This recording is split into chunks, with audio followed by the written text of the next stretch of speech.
It's time once again to go racing. It does not get any better than this. The pressure is really on now. Yes, it's pole position. Right out and we're racing in PSGL. The first lap has been absolute chaos. What an overtake! Oh no! I've never seen anything like it. Side by side again. This will be settled right at the end.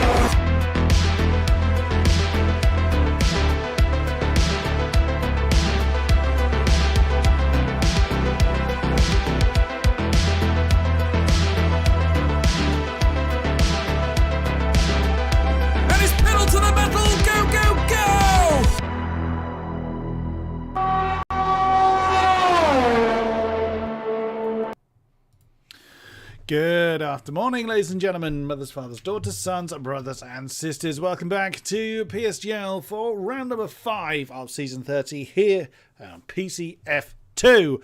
My name is King Kodiak and I'll be your commentator throughout tonight's festivities. I am flying solo tonight here in Hungary. What a race we had 2 weeks ago in La France, and this time it is the turn of, what is it referred to as? The Monaco without walls. Let's have a quick overview of the championship at large, shall we? Whilst I just bring that image up. And there it is. Alright, so it's Thomas Ronhaar at the top of the table by just 4 points over Simon Perny, who didn't have a very good run last night, but struggled in the F1 lobby. But he is going to be with us to challenge again for the top spot. Hofflin 3, Luke Smooth 4, Tom Martinez 5, Sam McBride 6.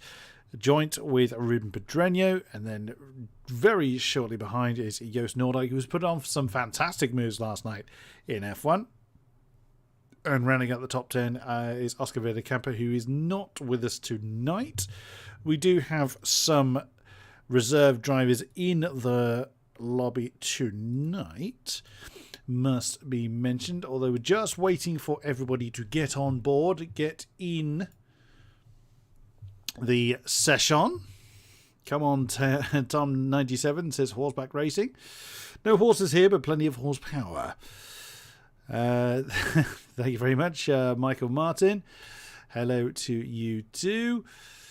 Right then, let's see who we're going to have on board. We've got 18 drivers in the session, and we're just waiting for them, really, to do their thing and get this session underway good and proper. So what can we expect from Hungary? Well, let's have a look at the track map, shall we? It looks like so. So yes, 14 turns, 2.7 miles, 4.3 kilometers, and it is a tricky one. Overtaking was at a bit of a premium last time out, so hopefully our drivers will put on a good show for us. As you can see, we are counting in to the session and away we go. Qualifying now begins. 18 drivers and 18 minutes for qualifying. It's just a single qualifying session we have here in F2. The F1 lobby yesterday has all three. And let's get this party started then. Come on, I'm excited for this. I always am. That's a broken record statement. But he will... but yeah, I make no apologies for it either. I enjoy what I do. I have the honour of shouting about some of the best drivers in the PC platform here in PSGL. What's the weather going to be doing? Well, it was fairly dry for yesterday's race. What is it going to do? Well, it started along the same lines. Okay. No, getting all my buttons wrong already. Well, it wouldn't be a King Kodiak stream if I didn't get my buttons wrong. Let's be honest. Everyone looking at the soft tyres except for Norbert Jakob and Andrei Tarabukin. Jeffrey Ritchie is with us again. He's standing in the Haas. And also the other one was going to be... Oh, he is in. Here's Carter Lundy. Yes, I was just thinking, I'm sure there was another one. Ah, Norbert has come out on the medium tyres. Norbert has broken cover. And out on the medium tyres he comes. Look at that. Not a cloud to be seen. On down towards turn 4. I remember Robin Grosjean trying to make a great move on the outside there, but unfortunately he completed it off track and had to give the position back. Duncan Offland and Carter Lundy also out on track. There is one of our reserves in the house. That's a really long camera angle, that one.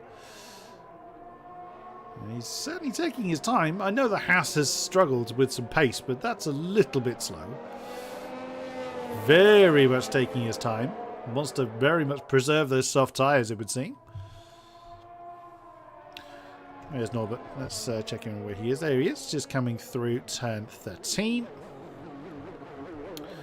He's going to drop the hammer and get tonight's festivities underway. Oops, Tom Martinez had a connection problem and he's disappeared. Over the line then, DRS wide open. Screaming on down to what's going to be the prime overtaking spot there into turn 1. Sweeps through, then 1A as that kink in the road is referred to. Then for turn 2, the bravest of the brave will go for that outside line through turn 2 to try and get the inside. Oh, yos, that was close. Why on earth were you so slow on the racing line? My goodness, Mr. Nordyke, that was a little close. But on he goes nonetheless. Turn 5, the right-hander before we head to the very technical 6, 7, 8, 9 section. Norbert was catching one of the McLarens. That was an AlphaTauri which just came past. That's Ron Hart, our championship leader. In the McLaren, there he is. He should just jump out of the way. Nicely done. On that short straight down towards turn 12. Tom struggled with his connection in WR as well. Oh dear. Hopefully Tom is able to come back. Through turn 14, right-hander for Norbert Jakob to get the first time on the board. And it is a 1:15.5. Not bad. Not bad on the medium tyres. There's Carter Lundy. And the Haas now coming through. 6, 7, and 8. Who's next over the line to set a time? Oh, and he invalidated just a tiny, tiny bit wide on turn 10. Very easily done. Who should we pick up? Joost Noordijk. You're at the beginning of your lap. Into turn 2. Still no other times on the board. Norbert was very early out there. He wasn't the only one out there, so a lot of people have invalidated their lap times. Oh, just as I say that, Sam McBride also on the medium tyres, a 15.902 with the Williams. Not bad at all. I mean, these guys set in the wet what I could only ever hope to set in the dry. Oh, Jeffrey Miguel Reno Ritchie, the first soft tyre run, 14.4. That's not bad at all, actually. Duncan Offland, just a 10th shy. The 14.509 in the Mercedes. Next over the line, I think that was one of the Williams pair. Ron Hart, championship leader with 14.1. Struth. That's laying down a marker. Wow, what a time. Paris Burrell, 4th with a 14.8 in the AlphaTauri. Hope everyone has survived the storms that certainly been battering the UK and various parts of the world. Hope everyone has done all right and not had too much devastation and disaster. Of course, our thoughts and prayers are going on to the situation out in the Ukraine. I'm not going to discuss that to any great degree, but going to send our thoughts and prayers out to them. Hopefully they get through this conflict as best as they can. As we see Jack West as well with a 14.2. 14.214. These are very quick early laps, must be said. My word, Thomas Ronhart meaning business early on. Who else is out there? Andreas Dormeyer is out there. That's not him. That's Primoz Miklovic that we just jumped to there. He's done 2 laps on the Aston, in the Aston, and validating them both on medium tyres as well. Oh, that's one of the McLarens getting out of the way. It's probably that must be Ron Hart because Pedreño is still in the pits. As Dormeyer is getting to the end of his outlap. Whereas Simon Perroni was the championship leader, has been knocked down to second by Ron Hart. Was in yesterday's F1 race. As I can see on the map, the Dormeyer has begun his next time lap. Who else can we pick up? Well, let's stick with Dormeyer. Right on board with the Ferrari. We rode on board with Norbert Jakob, who's straight back out the soft tyres, so didn't stay in the pits very long before returning to the track to improve on that 15.5. Remember, he set that on, and that's gone for Dormeyer around turn 4. Wow. The weather is dodgy, could be rain. Ooh. Thank you for the update there, Michael. This track's tricky enough in the dry, so I don't envy these drivers if they're having to deal with it in the wet. Support for Ron Hart. Put into chat who your bets are on. Who are you here to support? Or are you here to support everybody? That's a perfectly good answer as well. Now, who's that that's just started last? Simon Perroni. A very multicoloured helmet I've just spotted there in the Alfa Romeo. The Frenchman. Coming through turn 2 now. Sweeps through turn 3. Foot absolutely nailed to the bulkhead as we start to climb the hill towards turn 4. Sweeps through purple sector 1. Looking to reclaim that top spot from Ron Hart. Thank you again, Michael. Tom 97 needs a good race. Yes, he hasn't had a very good run of luck of late. Ron Hart could get into the 13s. Well, he's certainly capable of it, although he needs to come out of the pits to do that.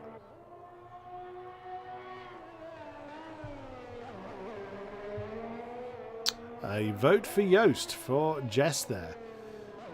Shout out to Jess Games 95, who is the lovely lady responsible for organising us commentators and for allowing me to do the shouty bit here at PSGL. And that's pole, and that is indeed in the 13s for Simon Perroni. 1:13.990. Very nicely done. Where is Mr. Nordyke? He's in the pits, so no point looking at him. Well, Ron Hart has rather saw that coming and got straight back out there. Thomas is getting pole. Okay, the McLaren is winding up for another run. Norbert Jakob up into second with a 14.113. Still a couple of tenths off of Perroni. You're wrong on who to get into the 13s first. Well, it's not necessarily who gets there first. It's essentially who does it best. Let's be honest. Sam McBride is back out there on another run in the Williams. A fair amount of traffic out there now, as everyone except for Paris Burrell and Sam Corby are out there. Tom Martinez is back with us. I didn't actually see that he'd reconnected, so missed that bit. He's got a lot of traffic ahead of him. Well, he's doing the right thing and backing off. Who should we look at? Let's look at Mr. Ron Hart.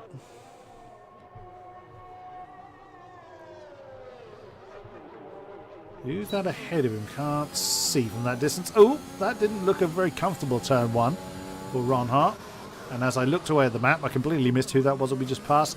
And that's not a good sector 1 for the McLaren. So I would imagine with that mistake into turn 1, he's out. Oh, me of little faith. I thought sector 1 was already dealt with. No. It's a purple sector 1. Let's follow him through then. As who's just jumped up? Andrei Tarabukin has just jumped up to 6th with a 14.302. So the only one not out there is Sam. So we haven't seen. Andreas Dormeyer hasn't come back out, and Sam Corby has yet to get a time on the board. Who's just jumped up? That was Pedreño, I believe, for the 15.6. Oh, in the system, McLaren. Well, what is Ronhar able to do? 1:14, 1:35. His time that sees him into third position at the moment. Through the final turn. And it's an improvement. 1:14.049 sees the McLaren to second. Still plenty of time though. Still 7 minutes to get out the Carter. Well done. 1:14, 1:60. Look how close these times are getting. It still amazes me these people are able to get lap times that close together. Except for Luke Smith with the 1:26.8. I think it's fair to say that's not representative. We have not seen a time yet for Primož Miklovic. Debuted with us last time out, I believe, at France. Although he's just coming to the end of his lap. Jeffrey Ritchie has just done... Oh, Yost! Oh, 13.901! Oh, very nicely done. Nearly a full 10th. What can Miklovic get on the board? That's a 14.4. Not bad. Where's the sister Aston? It's invalidated his lap. Where's Ika Bania? Joost Noordijk. My word. Very, very nice in the Mercedes. So Joost and Simon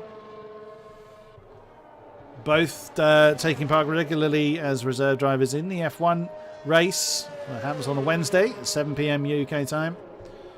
Ronhar has also taken part in those races. Can't actually remember if he was in last night's one. So most people have been out there at least once. I wonder if Sam Corby is on a quali lap. On a quali lap? Quali ban, beg your pardon. There were a few sanctions from last time out, which I won't look at now because it'll pause the stream. We don't want that.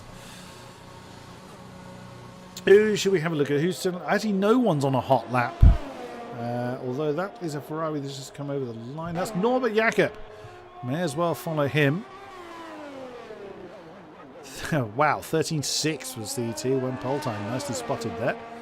That's a stunning time.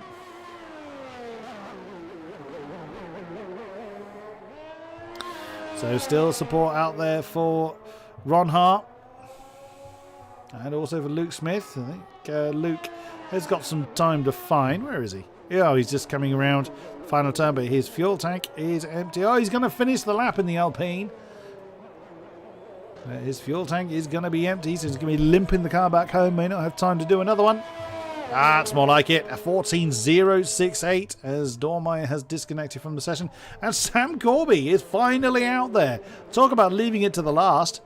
Good Lord. I was Formula Danny with the pole time. 1:13.677. Well spotted. Well, Sam Corby, you are leaving that to the last. So Dormeyer's just left the session. So Norbert Jakob then. 1:14.113 his time, sees him in 5th position. Can he improve? He improves in time but not position. 2 thousandths off the back of Luke Smith. Goodness me. And we still have the Banzai phase to come. That is the final few minutes of the session. Let's have a look at Sam Corby. What can he do? Yet to get a time on the board. Ikebania not on track at the moment. He's the only other one in the Aston Martin that does not have a time. A bit of a lull in the action. Oh no, that's gone horribly wrong. You saw that Sam just caught a tiny bit too much curb coming through turns 6 and 7. And that would have really compromised his run through down to 8 and 9. Oh, that tail is all over the place. This is one lively car.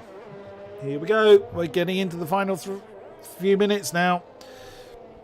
And we're going to start seeing everybody coming back out on track. And that's back into the pits for Sam Corby.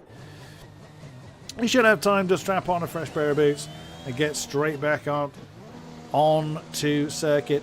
Now, interestingly, what we keep seeing in the F1 lobby is people burning up the wet tyres, but then they've got 3 qualifying sessions to deal with, so they need to spend more time preserving tyres, where it's just a single 18-minute session in everything else. And Mr. Bania has finally decided to come out.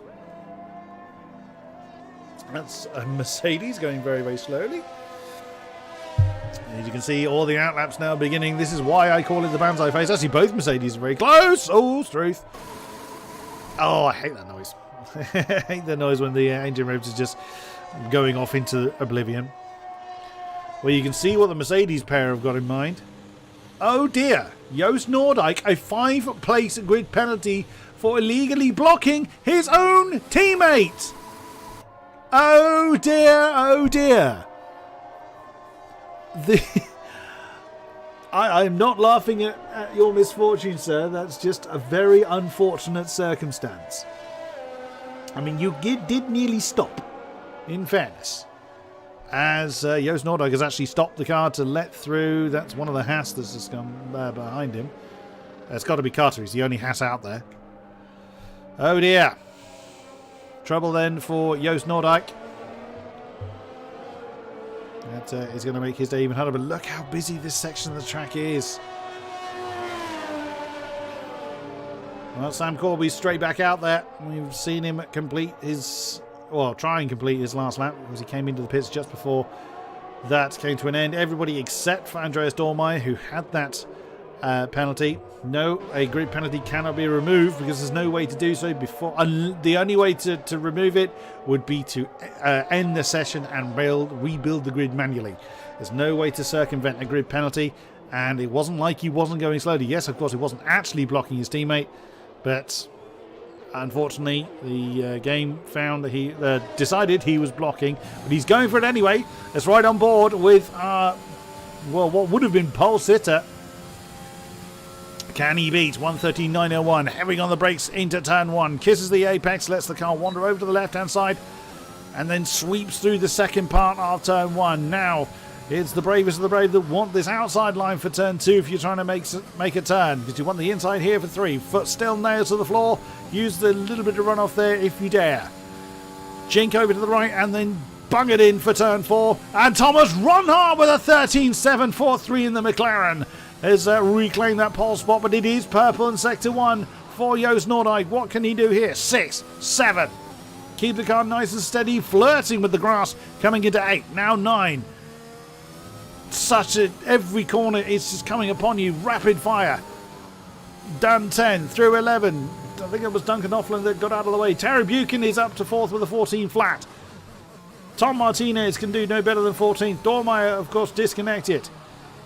Oh, there was a bit of a lock-up there coming into 13 for the Mercedes. Really too squiggly on the exit, and that's the end of the lap there for Joost Noordijk.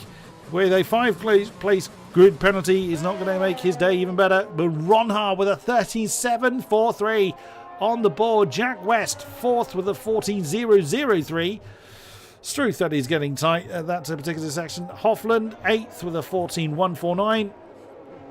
As we look at Luke Smith coming to the end of his lap, that's Paris Burrell, the 14.4, puts him into 13th position.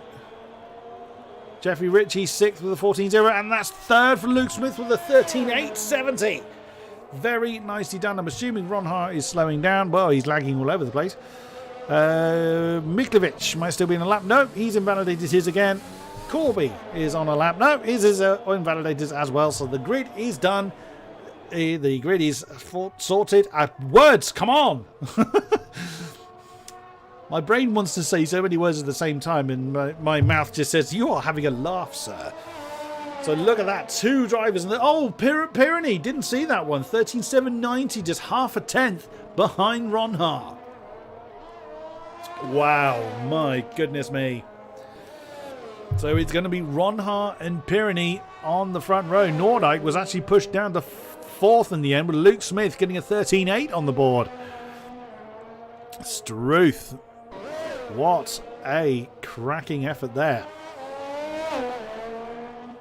The qualifying's done. We're just waiting for the last drivers to essentially retire their cars. Ronhart's back in the pits. Bainey's back in there somewhere. Some of the AI drivers are just going to carry on going. In less than a minute, ready or not, we're going to be proceeding to the next session. Oh, it was cleared, I'm being told. I didn't think it was possible. Oh, are we going for a restart? Ah, okay. So I'm going to wait for confirmation of that. We will see. Oh, that's not what I meant to do. Beg your pardon. Well, at the moment, it stands as such. Thomas Ronhart and Simon Perroni on the front row. Luke Smith and Joost Noordijk with potentially a five-place grid penalty. Row 2. Assuming that the positions are what they are, then we'll run with what we've got. Jack West and Andre Terabuk row 3. Jeffrey Miguel Ritchie and Norbert Jakob row 4. Duncan Offland, Carter Lundy row 5. Ruben Pedranio and Nika Bania row 6. Paris Burrell and Sam McBride row 7. Primož Miklovic and Tom Martinez row 8. And Andreas Dormer and Sam Corby at the tail of the field. Okay. Now, I'm waiting for confirmation whether there's going to be a restart on the basis of that penalty for... and I'm not seeing that is being reset. It looks like we are proceeding, so that penalty looks like it is going to stand. No restart. Yeah, that's what I was thinking. Right. So we are proceeding then. So that penalty stood for Thomas Ronhart. I mean, admittedly, it was very, very, very slow on the circuit. Ooh, that's not looking good. Whoever it was that said, I think it was Michael that was saying potential rain. That cloud cover is not looking too friendly. Ooh, this could make strategy a bit fun. Well, if it is rain, or it's certainly dry right now, but if rain is coming, I'm expecting everybody to be on softs. Let's see, shall we? As we head to the formation map. And I'm about to sneeze.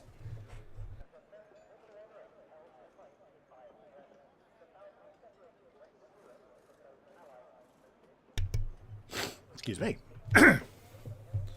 We want rain, says Horseback Riding.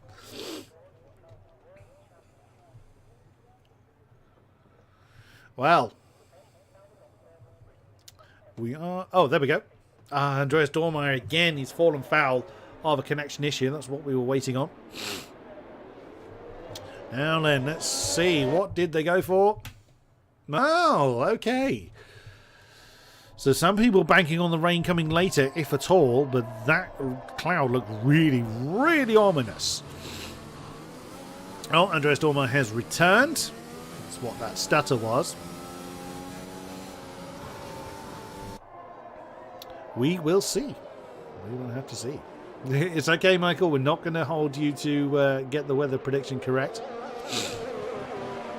The title says F2 because this is the second tier of PSGL. It's not to do with the Formula 2 cars. And again, Andreas Dormer has disconnected again. So, definite trouble. And Terabuk is disconnected. I don't know that Terabuk reconnected, did he? And there goes Andreas Dormer again. There is... Well, no, Terabuk is there. That car looks pretty solid to me.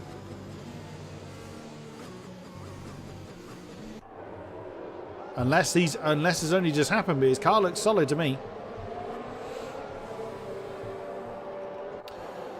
Well, what can Joost Noordijk do from what is now 9th position?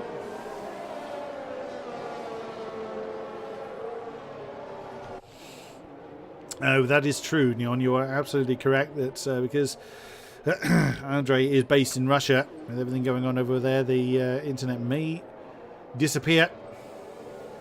There's Dormeyer again. I'd imagine his car still ghosted because he has only just reconnected to the session. And he's been appearing and disappearing. Tom 97 for a podium. And Tom usually does have some supporters in the ground each week, so we'll be glad to have the support there. Here we go. The grid is reformed. We know this process by now. Andre is still ghosted. Andreas, beg your pardon, is still ghosted. That's not a great camera angle to start with, is it? Let's go with there. Unless we're going to get a better one. No, we'll just have to run with it. Right. Formation is done. It is time to wind them up and let them go. Now, who is going to be bravest on the brakes and who is going to storm towards turn 1? Come on, camera changer. Whoa, Thomas Ronhaar cuts across the track pretty aggressively to try and cut off the 4 wide right behind him. Norbert Jakob is gaining position on the outside line of turn 1. He's going to be sent off into oblivion. Lots of position changing, but not carbon fibre exchanging from what I can see. Ronhaar, Perroni, West, Smith, Hoffland has just relieved Jakob of 6th. Lots of side-by-sides going on further behind. This Hoffland nearly loses his nose off the back of Luke West. Whoa, that's somebody very wide. But screaming through the turns, as you can see, it's very, very tight. Ritchie and Carter Lundy swapping around. Miklovic and Sam Corby having an argument further back for 17th position. But Ronhaar has survived. So, well, everybody, I think, has survived. I'm not seeing any trailers at the moment. As Martinez and McBride. Wow, Martinez has gained a few from his starting position. Now to 14th position ahead of Sam McBride. You can see on the tower. And there is Sam Corby. Now Dormeyer, that's a solid car, so he has been able to restart with us. Hasn't lost a huge amount of time, but lots of jostling going on. But half a second already between each car up front, so Ronhaar means business up front. He wants to try and break away from the pursuing field through turn 14 for the first time in anger. No skittles like real F1, no indeeds. Well, predictably, of course, that is fastest lap for Ronhaar. It's difficult to know who to jump on board with at this early stage. Still, angry looking Sky. Oh, that's Jeffrey Miguel a little deep. As Dormeyer and Sam Corby are swapped round. Of course, Andreas Dormeyer on those medium tyres needs to make progress, at least to get past the 2 hard starters of Miklovic and Corby. Now, overtaking is not easy here at Hungary. There's not many opportunities to do so, and Ronhaar will be well aware of that. Of course, with some of these drivers having a go in the F1 lobby yesterday, will have had good practice just on what's going on how best to defend, etc., etc. We'll see what he's able to do. Let's have a look at Pedreño. Leads the medium starters. Got Ikebania right with him. Let's have a look. Well, there you go. That's how the starting positions. Duncan Hoffland up 3. Very nicely done. Tom Martinez up 2. Jack West and Carter Lundy up 1 apiece. So no massive changes.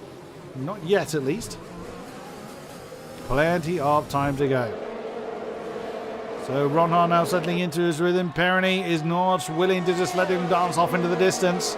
DRS will now start to come to the drivers, and there's the confirmation of it. It's fairly potent along that start-finish straight. No rain, please. It might get a bit tight. Well, look skywards. That's we will see. We had this in France last time out. I think it was the F1 lobby had the rain right at the very end, literally as the checkered flag fell. And on board with Tom 97. Now go on then. There you go. That's the view from Tom Martinez. Staring at the back of Paris Burrell, who is getting a little bit away from the Red Bull at the moment, but are collisions on? Yes, they most certainly are. As the Red Bull is... he's not pushing too hard too early. I think Tom's looking to play a bit of a long game here. He's not using up masses of energy to try and keep up with those ahead.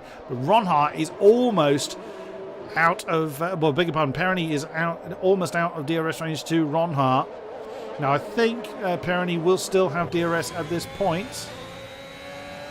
Does he or does he not? That's a definite no. He was out of DRS range at the detection point. So that's a big boon for Ronhaar. Has he used up a lot of his energy? Well, actually, no, he's used less than Perroni has. What about Luke? Well, he's used up a fair amount of energy to keep up with Ronhaar. Keep up with Perroni, I beg your pardon. As Dormeyer's gained another one, he's gotten ahead of Miklovic for 16th place in the Ferrari on the exit of turn 3. It's everybody settling into their rhythms a bit, but wow, the rhythm for Ronhaar is pretty damn strong at the moment. 1.5 seconds to the good. He's got a fair amount of downforce on that car, which is clearly doing him well through the twisty bits, and if the rain comes, will do him even more good. My goodness me. But plenty of time to go for that to change. Slightly further back there is Ruben Pedreño. Look how close it is, and Dormeyer's the first on the penalty board. Now, penalties were very easily scored, and Nordyke is in straight away. Now, the soft tyres did not last particularly long in yesterday's race, but they lasted a bit longer than that, and that's hard tyres being brought out for Joost Nordyke. Okay, well, he's hoping the rain doesn't come in a hurry. Nearly 2 seconds now for Ron Haar up front.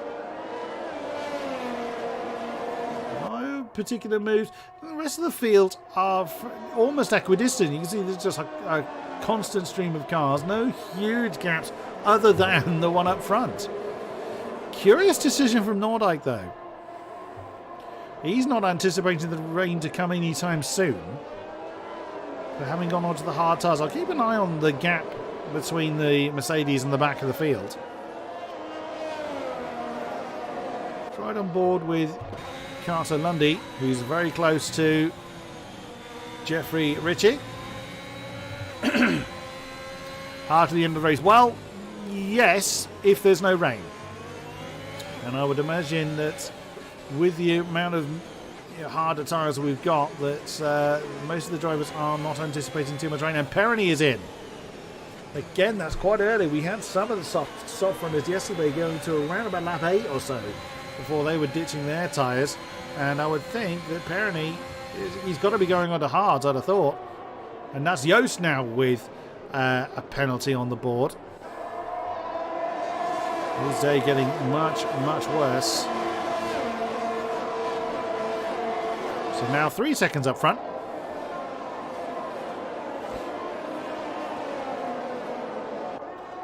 As the Haas continues to chase off after the Alpha of Jeffrey Ritchie, who is standing driver. And look at the gap between Nordyke and Perroni. 3.5 seconds. Now, bearing in mind that Joost Nordyke was around about 9th when he came in and Perroni 2nd. So that gap is going to be fairly similar to what it was. Oh, that didn't look good for Carter there. The car just did not want to turn when he wanted it to. They're still having to push fairly hard. You can see that a lot of battery energy is being used just to maintain this pace, whilst we're not seeing any kind of major dicing and pushing for positions as our race leader has come in.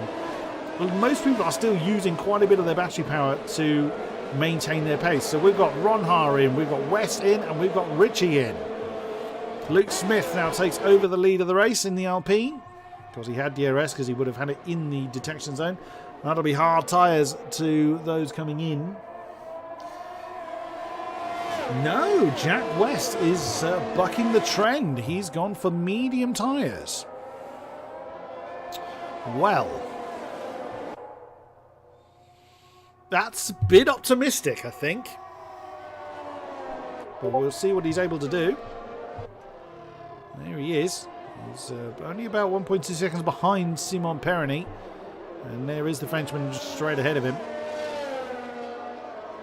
Bit of a gap now forming.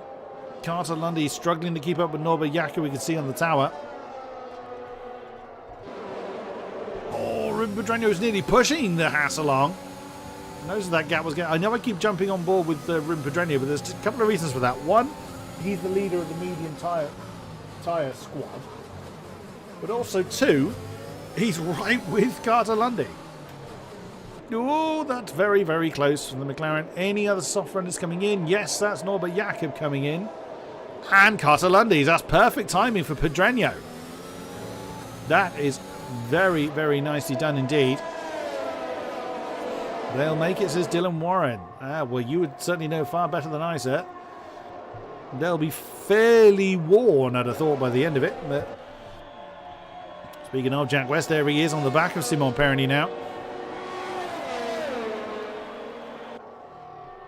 Purple in the final sector for the Williams. He's certainly got some pace out there, and it's mediums for Norbert Jakob and Carter Lundy.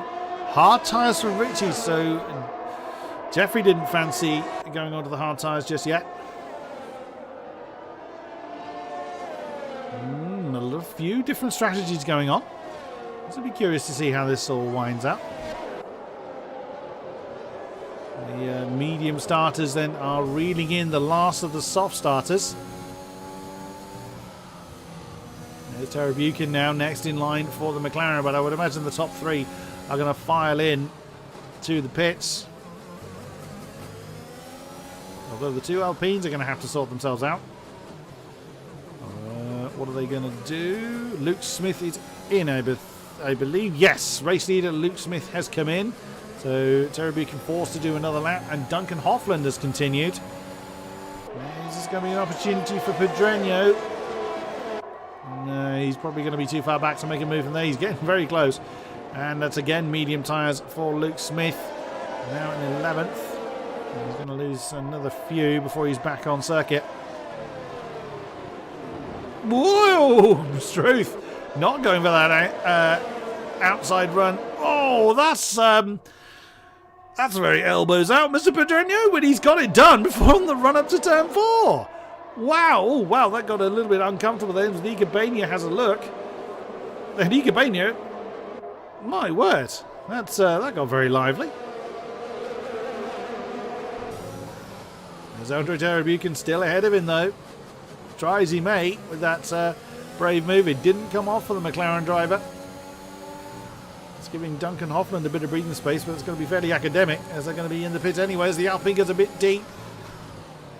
Pedreño has a look on the inside line coming up towards turn 12. But you need to be a lot closer to that. And now Luke Smith on the penalty board. There goes Hoffland. And there goes Terry Buchan. Now your race leader is going to be Ruben Pedreño. Is Ikebani going to try and make a move? Well, DRS on the McLaren. The Aston's gaining. Is he going to gain enough? It would have been a hell of a dive if he tried it. So then it is Pedreño, Baña, Burrell, Martinez and Dormeyer all in that pack. And not far behind is Miklovic and Corby are starters. Medium tyres for Hoffman, Terry Buchan. And Sam McBride has been in. He's put hard tyres on. So again, curious decisions from some drivers. I wonder if some of them are still banking on the wet weather appearing. It doesn't look particularly keen to do so. Oh, that looks a bit deep there from Pedreño. He's managing to keep everybody behind. It'll be interesting to see how this strategy plays out. So Luke Smith reappeared ahead of Joost Noordijk in 11th place on his fresh medium tyres, just 1.3 behind Simon Perroni. So Ronhaar is still the lead car of those that are pitted, but only by 2 seconds now over what is now Jack West. And Jack, of course, with the softer tyres, as you can see on the tower. As the medium starters are still essentially just minding their own business up front. Just going to see if Ika's going to go for a big move there. Nope, he opts not to, and probably quite wise. Look at Thomas Ronhaar. Stunning stuff there, but Jack West has... Now this could be interesting, because Jack West has the potential certainly to close in on Thomas Ronhaar with those medium tyres, but he has every chance of dragging Simon Perroni with him. But also, let's not forget Luke Smith in this mixture. With fresher medium tyres, as Carter Lundy and Norbert Jakob have a bit of an argument. That was into turn 2.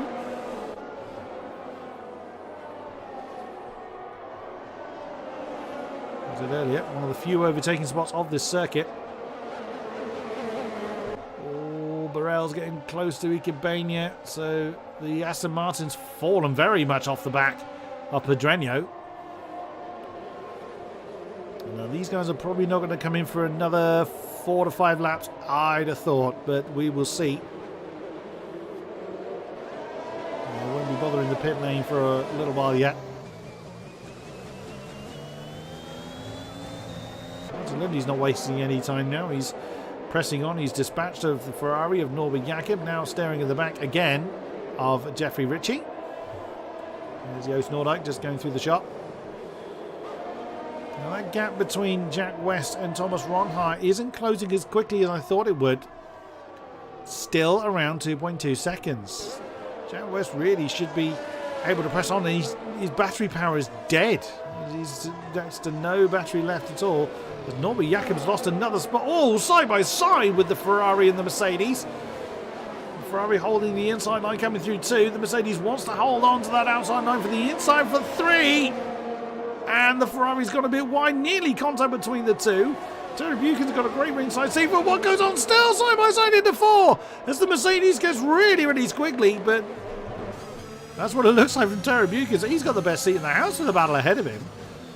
And this is a battle for currently 15th. Of course, that is going to rejig itself when everybody up front pits, but Struth alive. Hoffman and Jakob are having a great scrap. Norbert Jakob seems to be a bit off the pace on these tyres. Whether he's picked up damage somewhere along the line is uncertain. Because he does seem to be falling quite, well, not necessarily, dramatically, but he lost that position to Carter, and he's losing time to the house ahead of him. This is surely an opportunity for Hoffman now. DRS open or not, and there we go. Slipstream in the Mercedes. That's going to be an easy move for 15th position, but is the Ferrari going to try and come back underneath? And that's exactly what he does. The Ferrari forced the Mercedes to break a bit too deep. Now that's going to give the Ferrari the outside line. His roles reversed from a lap ago. No, that's not the car I wanted. That's the one I wanted. So the Mercedes has remained ahead of the Ferrari at the moment.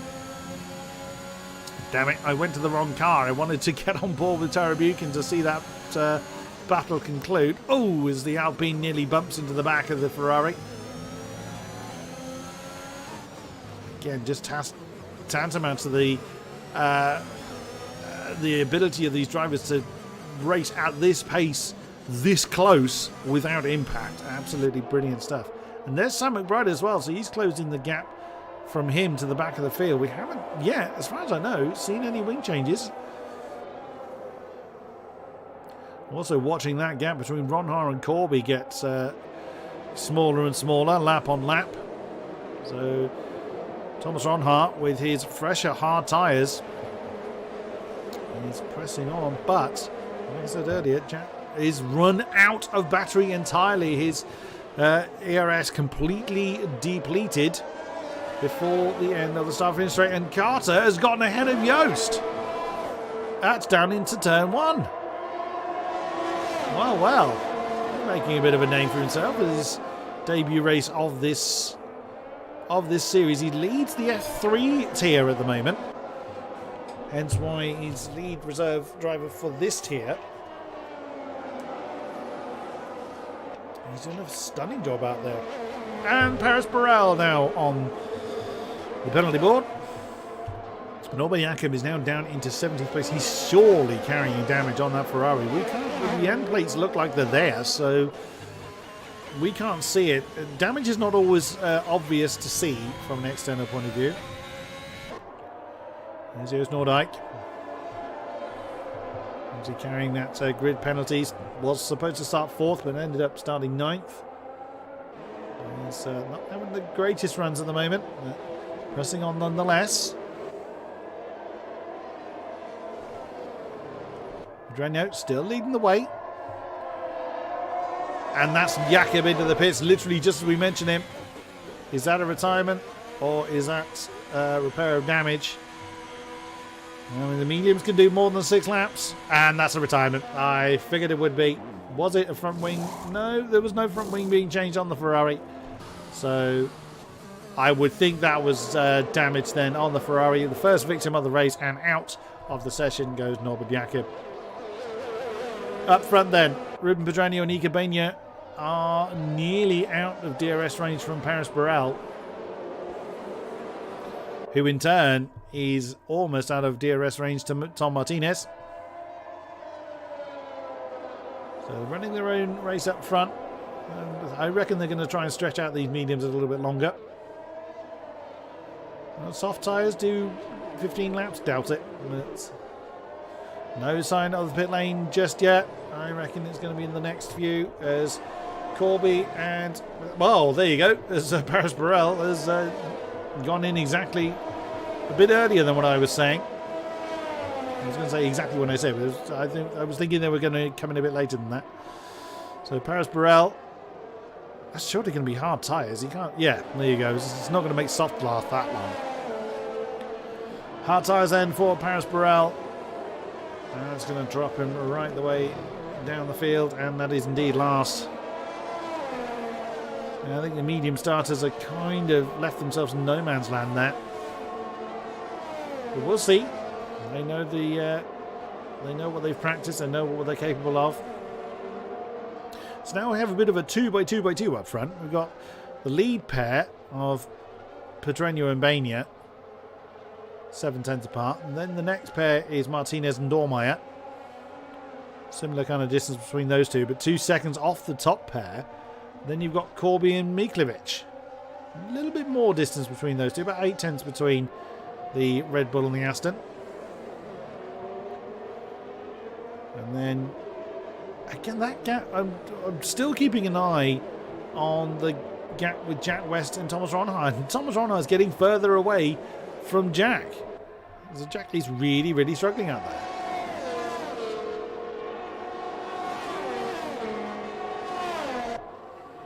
Oh, look how close Baena is getting now.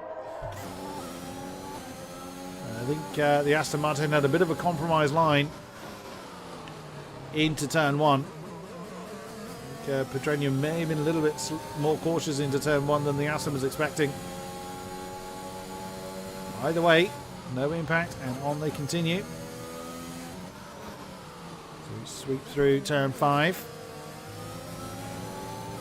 Well, as Paris Burrell and Sam McBride swap round for 16th place. Paris, of course, having just pitted. Oh, Yost. You get mentioned in chat, and then you get yourself on the penalty board. And there he is, still behind Carter Lundy.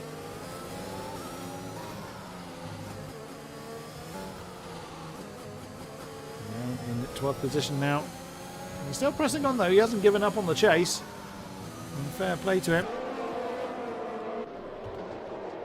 Pole man, Thomas Ronhart, now 2.6 seconds ahead of Jack West, who's still dragging Simon Perroni with him. Unless Jack is doing some serious tyre saving, he's got a little bit more battery available to him. Luke Smith right behind Perroni as well.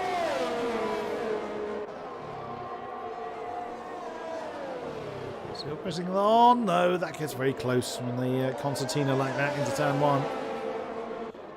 Now we can Baena on the penalty board, not wanting to be left out of the penalty score. It's not Pokemon, you don't need to collect them all. That still goes Pedreño. Now how far can they realistically take those medium tyres? So the soft ones were done in about 8 laps from the start. And I'm reckoning we're going to see all the medium starters, which are of course our top 4, ditch their tyres in the next 3 laps. Oh, Dormeyer is very close to the back of Tom Martinez, I just noticed. And then you've got the hard starters, Sam Corby and Primož Miklovic, right with them. And Sam Corby's in. And there goes Dormeyer. Tom put up the defence, but it was not going to prove effective. There was nothing Tom could have done there. Oh, the tail getting lively on the Ferrari, though. So there's going to be medium times for Sam Corby. Keep an eye on Sam. Well, those medium tyres could prove to be quite good for the remainder of the race. If, obviously, it doesn't rain. We come back to that particular point. It doesn't look like the drivers are convinced there's going to be any rain. They'll catch a lot of people out if there is. Who shall we have a look at? Let's look at our lead hard starter, Primož Miklovic. Still chasing Tom Martinez now for 4th place. close enough. Now, oh, that looked a little reluctant to turn there into turn 12. What do our leaders do? Well, know some of the pit lane for the top 4, and in comes Miklovic. That's going to give Ron Haar, of course, an easy run up into 5th place. So that's both hard starters have been in the pits now. They could definitely come good on their fresh medium tyres as the race goes on. The Merc pair swap round into turn 1. I doubt there was a great deal of fight go on there. But Joost has struggled a little bit more, and certainly he's on the older, harder tyres. So there's no reason for him to hold up his teammate any. He's now looking at the tail end of Carter Lundy.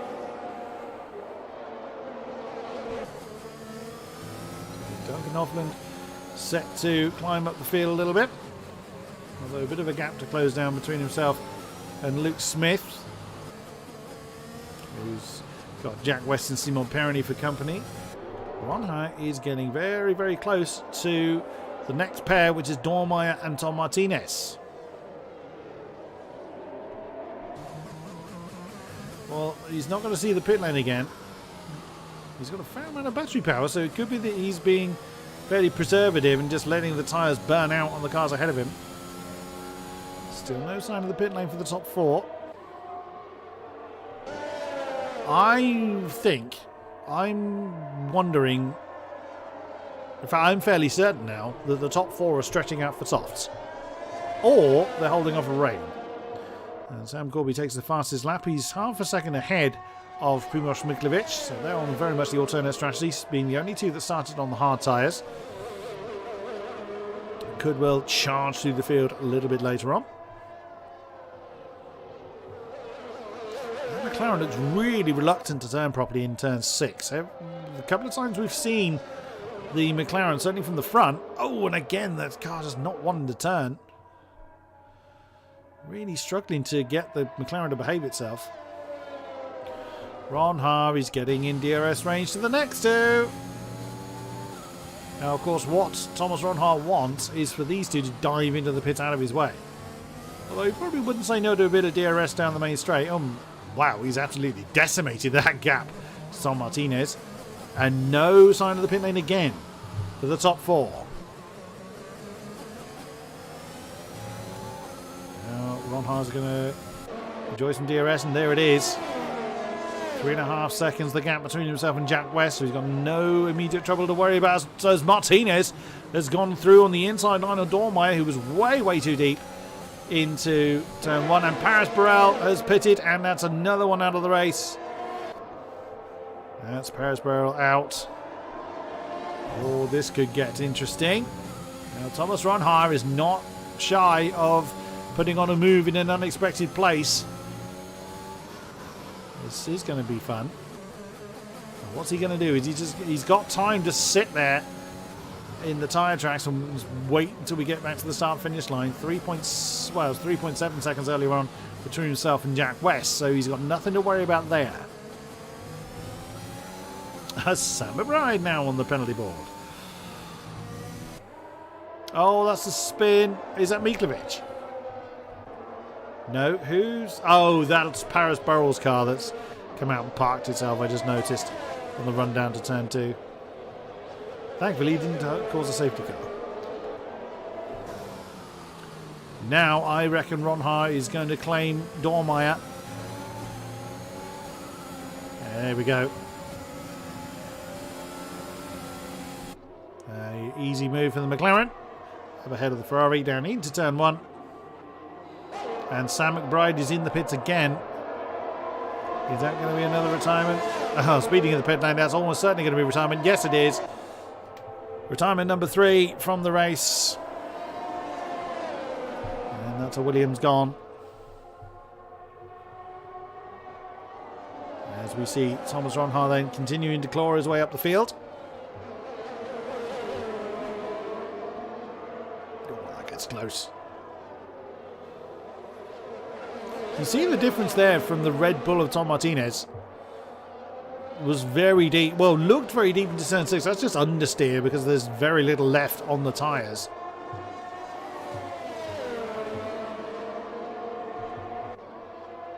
And with the much fresher rubber on Thomas Ronhar's car, able to corner much more effectively. Still no sign of the pit lane from the top two, so they are definitely going for softs. Martinez, nope, he's not interested in it, so that's going to be another position for Thomas Ronhart. No disrespect to Martinez. He even just jumps out of the way. Yep, he knew that one was coming. He knew he was on a completely different strategy to Ronhart. Didn't feel the need to try and defend against him, and absolutely right. So Ronhart now is going to run off into the distance, away from the Red Bull and the Ferrari. So the question now is, how long can these guys stretch out the medium tyres to get a set of softs on? Oh, that pack's getting close. So Perroni and Smith are very much bottled up behind Jack West at the moment. It seems that they've got the pace to do it, but they may well just opt to stay there. So at least get DRS off the back of Jack West. We'll see what they're able to do. It's easy for me to say from the commentary box. It's difficult for me to know how much they're realistically pushing and how much they're keeping in reserve. Look at that, Martinez is already a second behind Thomas Ronhart, and that's Igabania in. From second position, the Aston Martin now has come in, and that'll be for soft tyres.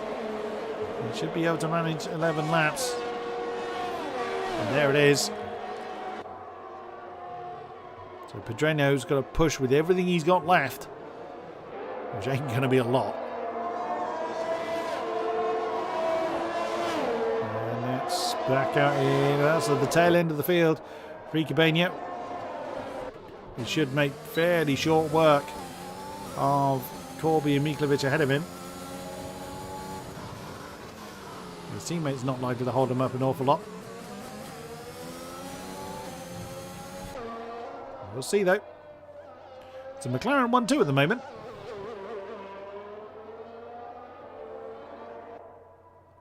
We'll see how that pans out as these medium tyres continue to turn themselves into rubber bands. And with the cloud cover, it will help keep the track temperature down. Look at this, Igabania almost pushing Sam Corby along. We'll work our way through towards turn 12, and there goes Pedreño.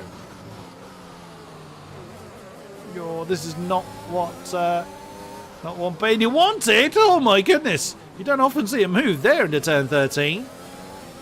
Pedreño, Martinez and Dormeyer, that's all of our medium starters in. And where is Pedreño going to appear in relation to Bainey? Bainey's already through. Oh my goodness, and then just dives on the inside of his teammate. I would imagine Miklovic didn't put up an awful lot of resistance to that. We jumped to them in a slightly lag moment there, but Pedreño is way behind. My word. Or way behind Bainey, I should say. Well, that puts Ronhart back into the lead of the race by 5 seconds now over Jack West. Now, if Perroni has been holding anything in reserve, he needs to get on with it now, because he's just dropping further and further behind Ronhart, or he has to acknowledge he's not going to close that down in the next 10 laps and stay behind West. We'll see. And then you've got the next pack, who's 1.6 seconds behind, is Hofland and Cart and try again. Hofland, Lundy, Nordijk, Ritchie, and slightly further behind is Sarah Buchan. So there is a group that is closing in on these three. I reckon if Perroni's got anything left, he's going to use it now. There he goes. Now that Ronhart is clear of everybody, and that's not a surprise. He came in here with some fresh air and soft tyres. He's set the fastest lap. So Perroni then is not willing to stay behind. It looked like Luke Smith was thinking about an inside manoeuvre there coming into turn 2. But didn't commit to it. So Perroni Jost. Oh, Jack now is on the penalty board. Well, Jost has managed to do it twice. He's the only one with 2 penalties on the board, or the only surviving driver at least. Well, what is Simon Perroni going to do here? I would imagine he's just going to push like mad. Duncan Hoffland is almost in DRS range to Luke Smith as well. So with a little bit fresher medium tyres on his Mercedes, he could very much get involved in this pack for second. Well, technically second at the moment, but I reckon Perroni's got some pace he hasn't been able to use. We'll see if the Frenchman is able to get away from the pack behind.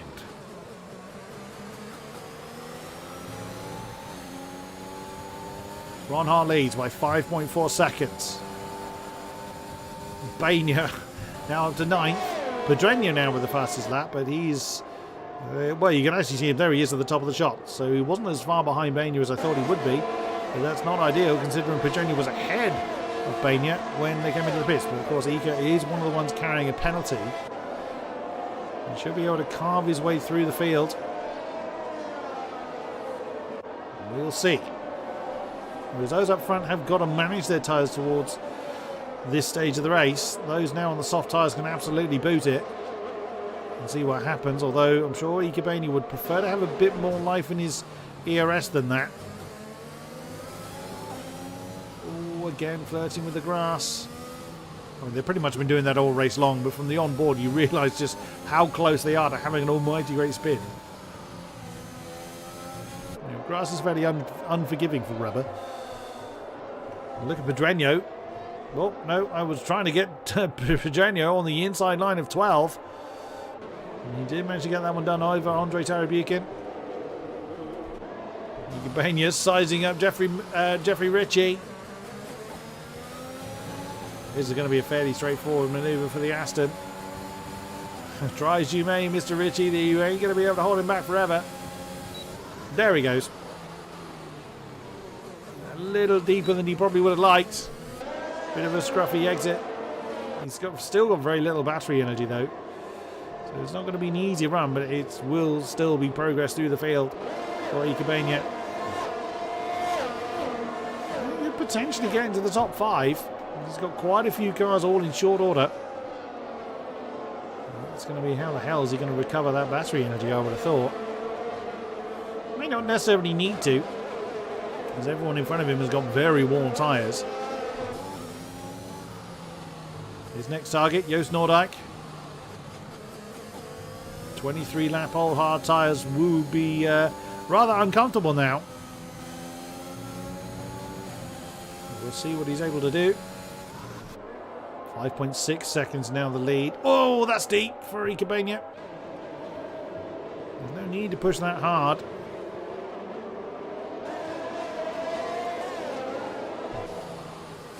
And here we go again. This is exactly the same position he was on Jeffrey Ritchie earlier, and he's already 1.4 seconds behind. Wow, Joost had a really good exit from the final turn. There's enough to keep Iker Bagnaia behind. Oops, a bit of a nudge there on the back of the Mercedes. Ooh, getting squeezed on the inside of the last part of the first turn. Mercedes not content with that one. Oh my goodness, a bump and run there for Iker Bagnaia on Joost Noordijk. That could well go to the stewards. Whoa, as the Aston's getting very, very lively. Tail of that Aston's getting very, very interesting to see. I doubt Joost is going to be too happy about that. People have been penalised for the bump and run technique. We'll see. There's a race leader, Thomas Ronhart, just to remind you what he looked like. Oh, West is in trouble! Jack West trying to get his car. Oh no, he's in the wall! Jack West has hit the wall, front wing gone. Oh no! From being in second for so long, Jack West now with no front wing. That car's going to be parked. This does not want to grip. Oh no. They can't even get that one into the pit lane. I suspect that one... Well, he's going to have to do another lap because if he parks it on circuit, that is going to cause a safety car. Dormeyer and Martinez having an argument for 13th position with their soft tyres on. They could do with working together to try and close down that 3.5 second gap to the cars ahead of them. It's easier said than done, though. Well, that leaves Simon Perroni with no one in immediate threat, and Dormeyer now on the penalty board.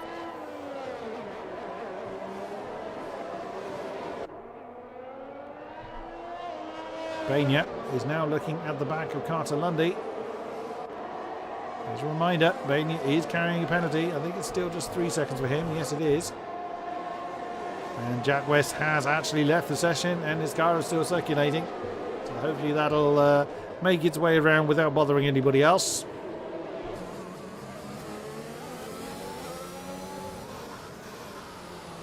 Well, again, Carter trying to get as good exit as he can. That might be enough. And it is indeed enough to keep Bagnaia behind at the moment. Corby and Terry Buchan are swapping around. Martinez and Dormeyer still having an argument for 13th themselves. A dairy gap. I thought Bagnaia was going to lining that one up on the inside line of turn 2, beg your pardon. And that is done. Still in DRS range to the next car down the road. That's Duncan Hoffland in the Mercedes. So at this rate, and there we go, Jack West has now made it into the pit lane. At this rate, Bagnaia could finish in a podium position, but his penalty would drop him outside of it, assuming there aren't too many penalties. Look at Pedreño. Yeah, Sam McBride has left the session. He retired his car a while ago. So now Pedreño is almost pushing the hassle on the road.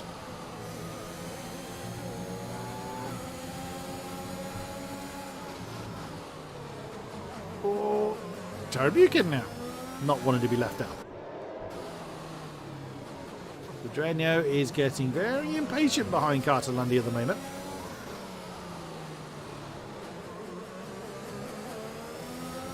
Nice exit though for the McLaren. And look ahead. Duncan Hoffman went to that inside line.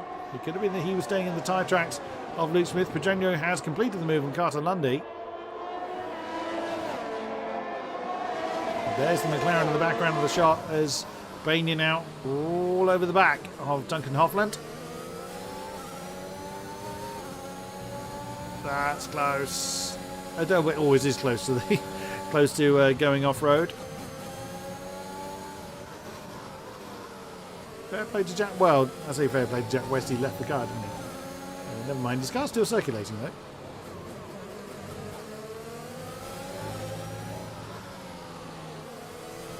I think it's ghosted. Yes, it is. He did actually leave the session. I thought he did.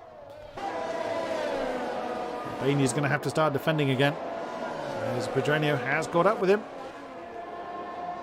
And Tom Martinez has now left the session. So disconnection for the next of the soft runners, beg your pardon.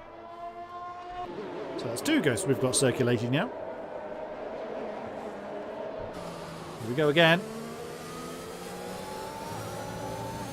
And you can see Luke Smith goes to that defensive line. Duncan Hoffman follows. Well, the whole Conga line's actually going to follow suit. Oh, as the Mercedes nearly nudges the back of the Alpine. Bagnaia got a great ringside seat for this as Tom Martinez's ghost has come into the pit. Duncan a little deep, but Bagnaia not able to capitalise on that.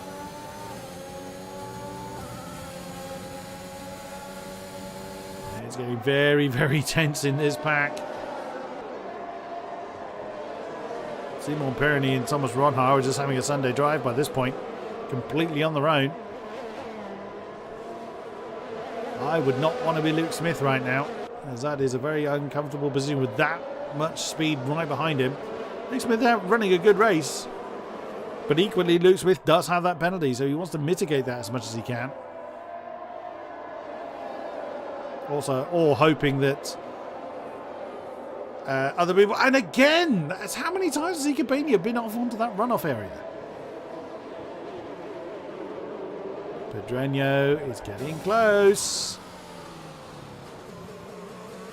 What's he going to do here? Well, I don't think Pedreño is going to have much of a run here. Final lap here in Hungary. Oh, me of little faith. Here comes Ruben Pedreño. On the inside line of Igabania as Duncan Hoffland goes for Luke Smith as well. Bit of a nudge between both pairs of cars, and that is up into 5th for the McLaren. Still side by side for the Mercedes and the Alpine ahead. Duncan Hoffland wants the inside line for 10-3. He's just about got hold of that one. Nordyke and Lundy have swapped round. Here comes Pedreño. Oh, is he going to try and... Oh, no, he didn't fancy that on the inside line of turn 4, and I don't blame him at all. Still side by side for Hoffland and Smith. How on earth are they going to resolve this one? Neither of them want to blink. Pedreño's like, for God's sake, sort it out. I want to come through. And Hoffland at turn 6 has managed to get that one done. My word, that was brave from both of them.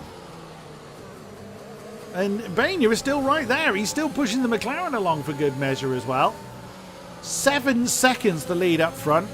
Oh, as Pedreño goes for a bit of a wander. But there is Ronhar round the final lap, round the final turn. Your winner here in Hungary. And thrown into the wall, thankfully after the line, is Thomas Ronhar. Simon Perroni is going to take 2nd place. Duncan Hoffland 3rd. And Luke Smith just fends off Ruben Pedreño, but with the penalties it all gets shuffled round. Luke Smith drops to 9th. With how close everybody was, lots of people trying to follow the McLaren's example of chucking the car into the wall. So Hoffland 3rd, Pedreño 4th, Lundy 5th. Great effort there in the debut race. Ritchie by less than half a tenth in 6th position. And then less than a tenth is Miklovic in 7th. Corby 8th, Smith 9th, Bainer down into 10th. Nordyke comes across the line 11th. There's just lots and lots of devastated cars on the start-finish line.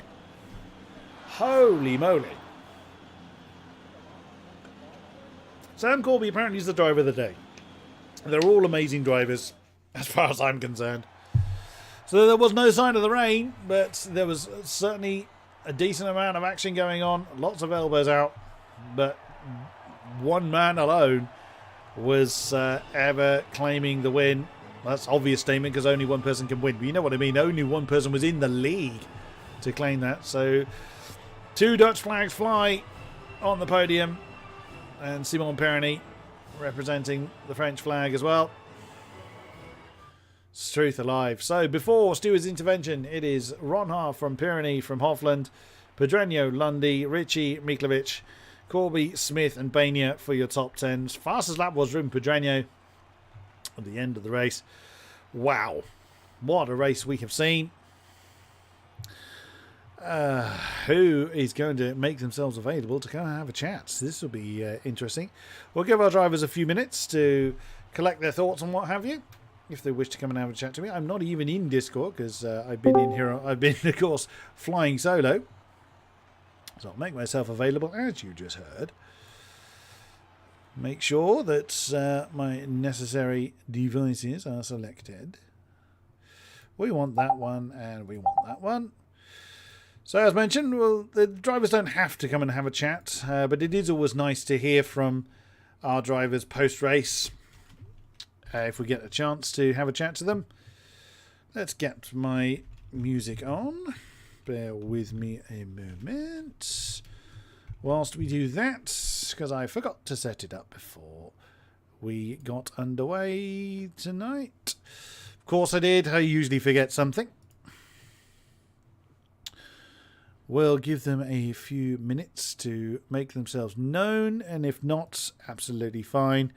We will move on nonetheless. Well, thank you very much to those that have been with us throughout the stream. Always a great pleasure to have you on board with us.